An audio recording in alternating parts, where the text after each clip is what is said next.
کہ عورت کچھ علاقے آج یورپ میں ایسے ہیں جہاں پر سال میں ایک دن یہ لوگ پریڈ کرتے ہیں، پریڈ معاذ اللہ رب العالمین۔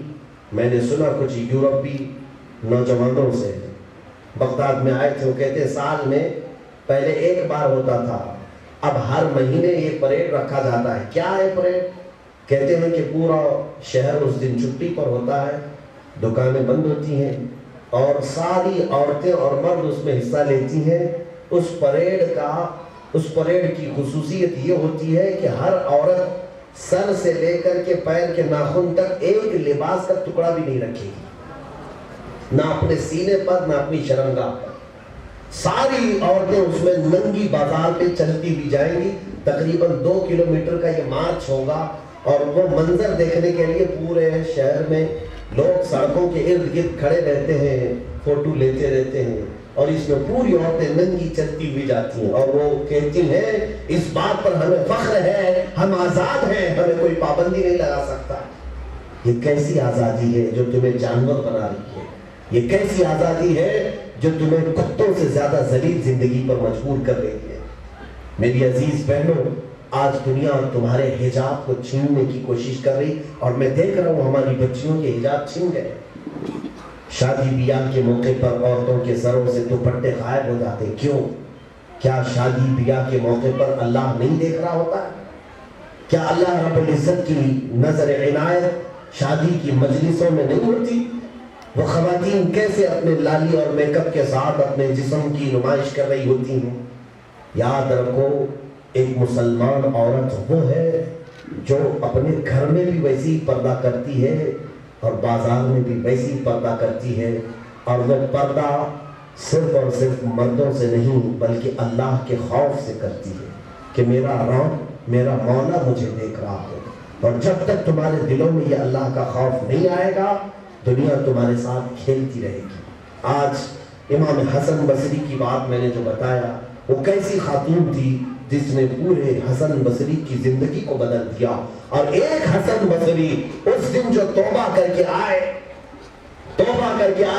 مولا علی شیر خدا کی بارگاہ میں بیٹھ گئے، شرف تلمذ حاصل کیا، اور پھر جب حضرت علی کی درسگاہ سے نکلے تو حسن بصری کی شاگردوں میں 1-2 نہیں میرے عزیزوں، لاکھوں کے نام آتے ہیں قیامت تک، جو سلسلے چل رہے ہیں، سلسلے قادریہ، سلسلے چشتیہ، سلسلے نقشبندیہ، سلسلے سہروردیہ، سارے سلسلے کے مشائخ سبوں نے امام حسن بصری سے فیض حاصل کیا۔ سب سے بڑے صوفی کا نام امام حسن بصری ہے۔ ان کا حال یہ تھا کہ ان کے مجمع میں جو بھی بیٹھتا تھا اللہ اس کی اسی وقت مغفرت کا اعلان کرتا تھا۔ جو حسن بصری کی مجلس میں بیٹھا اس کی مغفرت ہو جاتی تھی۔ لیکن پہلے کی زندگی کیا تھی؟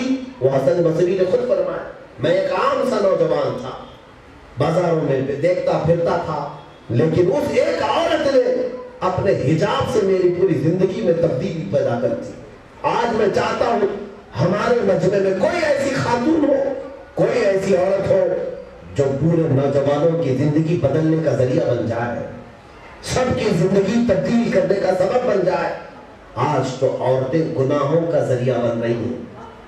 کچھ نوجوان صرف اس لیے بگڑے کہ عورت نے آنکھوں سے اشارہ کر کے اس کو اپنی طرف آنے کا راستہ دے دیا، نہیں تو نوجوان کی ہمت کیسے ہوتی کہ تمہاری طرف نظر اٹھائے؟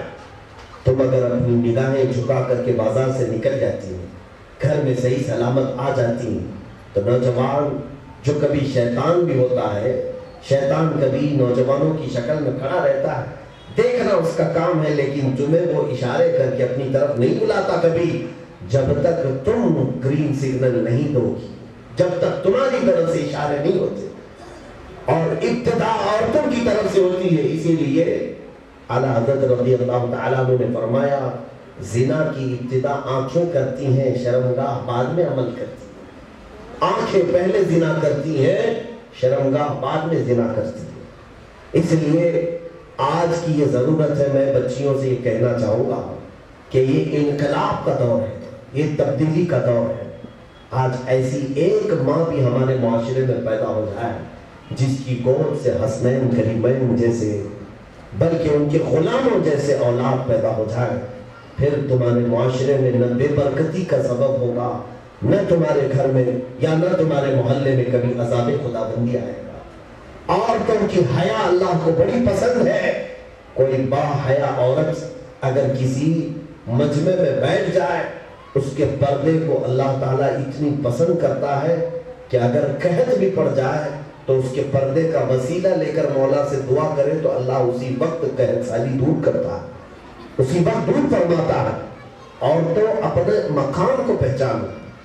اب میں یہاں یہ بتانا چاہوں گا، عورتوں کی جو ذمہ داریاں ہیں وہ صرف اتنی نہیں کہ چولہا سے لگایا، صبح سے ناشتہ بنایا، دوپہر میں کھانا، رات کو کھانا بنایا، کپڑے دھویا اور ہانڈیاں مانجی، برتن مانجے، گھر کا کچرا جھاڑا، تو اسی میں یہ ان کے تقریباً 15 سے 16 گھنٹے خرچ ہو جاتے ہیں۔ اور عورتیں سمجھتی ہیں میں اپنی زندگی میں سکسیسفل لائف جی رہی ہوں، سب سے کامیاب زندگی، کسی کا ٹینشن نہیں، میں ہانڈی برتن چولہا اسی میں پوری زندگی چلی جاتی۔ یاد رکھنا، اگر ہانڈی برتن دھلنے کا نام ہی عورت ہوتا تو کبھی فاطمہ الزہرا کے گھر سے حسن و حسین نہیں پیدا ہوتے۔ سیدہ کائنات فاطمہ الزہرا رضی اللہ تعالیٰ عنہا نے جہاں اپنے شوہر کے حقوق ادا کیے، جہاں وہ خود اپنے ہاتھوں سے چکی پیستی تھی، جہاں وہ اپنے گھر کا چولہا خود سلگاتی تھی، وہی حسنین کریمین کی تربیت پر بھی اپنا وقت دیا کرتی۔ امام حسن مجتبی اللہ تعالیٰ، امام حسین شہید کربلا کو شجاعت اور تقوی کے جو درس ملے ہیں وہ سیدہ کائنات فاطمہ الزہرا سے ملے۔ آج تم سب کی ذمہ داری ہے اے میری عزیز بہنوں، اگر تم ماں بنی ہو، تمہاری گودوں میں بچے ہیں، تو ان بچوں کو ہلکے میں مت لے لینا کہ میں نے بچوں کو اسکول لگا دیا ہے اور یہ اچھی کانوینٹ میں جا رہا ہے، انگلش میڈیم میں پڑھ رہا ہے اور میں اس کو ٹیوشن بھی لگا دی ہوں، میری ذمہ داری ختم ہو گئی۔ نہیں، تمہاری ذمہ داری یہیں پر ختم نہیں۔ بہت ساری عورتوں کو جب میں نے کہا تو عورتوں نے عمل کیا اور آ کر کے مجھے بتایا کہ حضرت آپ نے کہا میں نے مدرسہ بھی لگا دیا ہے، اچھے مدرسے میں بھی پڑھ رہا ہے بچہ میرا، اسکول بھی اچھا جا رہا ہے، ٹیوشن بھی اچھا جا رہا ہے، سب اچھا چل رہا ہے، یہاں تمہاری ذمہ داری ختم ہو گئی؟ ارے یہ تمہاری گود کا بچہ ہے۔ اب جو ذمہ داری ہے تمہاری، سنو، جو مدرسے میں استاد نہیں کر پا رہا ہے، جو اسکول کا ٹیچر تمہارے بچے کے ساتھ نہیں کر پا رہا ہے، جو ٹیوشن کی ٹیچر تمہارے بچے کے ساتھ نہیں کر پا رہی ہے، وہ تم کر سکتی ہو۔ وہ کیا چیز ہے؟ سنو، بچے کے اندر قناعت کا درس، بچے کے اندر توکل کا درس، بچے کے اندر صبر کا درس، بچے کے اندر خوف خدا کا درس، یہ ہر ماں اپنے بچے کو سوتے وقت بھی، چلتے پھرتے وقت بھی کر سکتی ہے۔ اپنے بچوں کو تمیز کیسے سکھائیں؟ عورتوں کی یہ ذمہ داریاں ہیں، چھوٹے بچوں کو یہ سکھائیں محفل کے آداب کیا ہوتے ہیں۔ جب بھی بچے تمہارے پاس بیٹھے انہیں یہ سکھایا کریں بڑوں سے بات کرنے کا انداز کیا ہوتا ہے۔ آج ممبئی کی سرزمین پر میں اس کا فقدان دیکھ رہا ہوں، بچوں کو گلی کوچوں میں ایسا چھوڑ دیا گیا ہے کہ ان کو بات کرنے کی تمیز بھی نہیں۔ اور ایک بات یاد رکھ لینا، بچے ہی ان کے ماں باپ کا عکس ہوتے ہیں۔ سمجھ میں آ جاتا ہے کہ ان کے ماں باپ کتنے پانی میں اور کتنے پہنچے ہوئے ہیں۔ بچوں کو دیکھ کر پتا چل جاتا ہے کہ گھر میں ان کی تربیت کیا ہے۔ اس لیے بچوں کو سب سے پہلے جو سکھانا ہے، تربیت دینا ہے، وہ عورتوں کی ذمہ داری پہلے سے میں لے کر کے چلتا ہوں۔ جب بچہ تمہارا بولنے کے قابل ہو جائے، اسے محفل کے آداب یہ سکھائیں کہ جب بڑے کہیں پر بیٹھے ہو تو ان کے اوپر کبھی بیٹھنے کی کوشش نہ کریں۔ اگر بڑے نیچے بیٹھے ہوں تو تم کرسیوں پر کبھی نہیں بیٹھنا۔ بڑے اگر تمہارے زمین پر بیٹھے ہو تم ٹیبل کرسیوں پر کبھی نہیں چڑھنا۔ اگر بچے چڑھتے ہیں تو انہیں فوراً اتاریں اور کہیں کہ بیٹا ادب یہ ہے کہ تمہارے باپ نیچے بیٹھے ہیں، دادا نیچے بیٹھے ہیں، چاچا نیچے بیٹھے ہیں، دادیاں نیچے ہیں، لہذا بیٹا کبھی بھی بڑوں کے اوپر نہیں بیٹھتے۔ یہ اخلاق ہے۔ گھر سے جو بچہ تمہاری یہ آداب سیکھے گا تو پھر ایک وقت وہ آئے گا تمہیں بولنے کی ضرورت نہیں پیش آئے گی کہ میرا ادب کرو، وہ خود بچہ تمہارا بھی ادب سیکھ جائے گا کہ ماں کا ادب کیا ہوتا ہے۔ آج عورتیں ادب کے لیے تعویذ لینے آ رہی ہیں کہ ایسی تعویذ دے دو کہ بچہ میرے ادب کرنے لگے۔ جب بچہ ادب سیکھنے کے قابل تھا تب ہی تم سکھا دیتی، تو بچے کو اور تمہاری ماں یعنی ماں کے ادب کے سکھانے کی ضرورت نہیں پیش آئے۔ اسے پھر یہ سکھائیں محفل میں بات کرنے کا طریقہ کیا ہوتا ہے۔ یہاں دیکھتا ہوں ممبئی میں ہر بچہ تو تڑاک سے بات کرتا ہے، کسی سے بھی علماء سے تک، استاذوں سے سب تک ایسے بات کرتے بچے. یہ اس لیے کہ گھروں میں ماں باپ نے ان کو آوارہ چھوڑ دیا. کبھی نہیں بتاتے کہ بڑوں سے کس تمیز سے بات کیا جائے، کیسے اخلاق ہو. یہ آپ کی ذمہ داری ہے میری عزیز بہنوں، یہ تمہاری ذمہ داری ہے. بچوں سے کہیں کہ جب علماء سے مصافحہ کریں تو ان کی دستبوسی کی جاتی ہے، ان کے ہاتھ چومے جاتے ہیں، اور علماء سے آگے نہیں بڑھنا چاہیے. یہ بھی اخلاق ہے. اور جب بڑے بات کر رہے ہو تو تم خاموش رہو، اور جب بڑے کچھ بولنے کے لیے کہیں تو ادب کے دائرے میں بات کرو. میں نے بچوں کو گلی کوچوں میں دیکھا ہے، بڑے نے اگر کسی کو ڈانٹ دیا، اب تو ڈانٹنے کا زمانہ بھی نہیں رہ گیا، بڑے ڈر کے چلے جاتے ہیں بچوں سے. ڈانٹوں گا تو میری عزت خراب ہو جائے گی. بچہ پلٹ کر کہہ دیتا ہے کہ میں تجھے دکھاؤں گا، وہاں بتا دوں گا. یہ تمیز کس نے سکھائی بچوں کو؟ یہاں پر روک لگاؤ، یہی بچہ تمہاری گردن پر چڑھے گا کل. اور ماں باپ، میرے سامنے کی بات ہے، ایک لڑکا اپنے باپ کو چپل اٹھا کر مار رہا تھا. میں نے خود دیکھا، پڑھنے کے زمانے، ممبئی کی بات ہے. اور جھگڑے بڑھتے گئے گھر میں، سامنے ہی گھر تھا ان کا. ہم کھڑے ہوئے تھے، بہت دل میں دکھ رہا تھا، اور باپ بیٹے کو ڈانٹ رہا ہے کسی بات پر. جھگڑے بڑھتے گئے اور اس نوجوان لڑکے نے جوتا اٹھایا، چپل اٹھایا اور باپ پر مارا. اس نے کہا ہے تو بیٹا ہے میرا، تو میرے اوپر چپل کیسے اٹھایا؟ لڑکا کہتا ہے یہی تو افسوس ہے کہ میں تیرا بیٹا ہوں. آپ سمجھ میں آئی بات؟ کہ بیٹا خود یہ کہہ رہا ہے کہ تیرا بیٹا ہونے میں مجھے شرم آ رہی.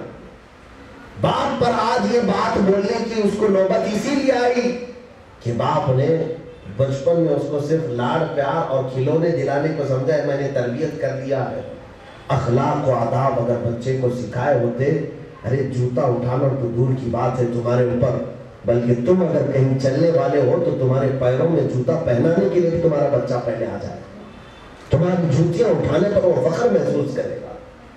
آج ہم نے وہ گھر بھی دیکھے، الحمدللہ ہم نے اپنے باپ کی، اپنے داداؤں کی جوتیاں اٹھائی ہیں. اور کبھی تو ایسا ہوا ہے کہ بارگاہ مولا میں ہم نے دعا بھی کیا ہے، مولا میرے باپ کے چپلوں کے صدقے میری دعا قبول کر. اور رب تعالیٰ قبول کرتا ہے.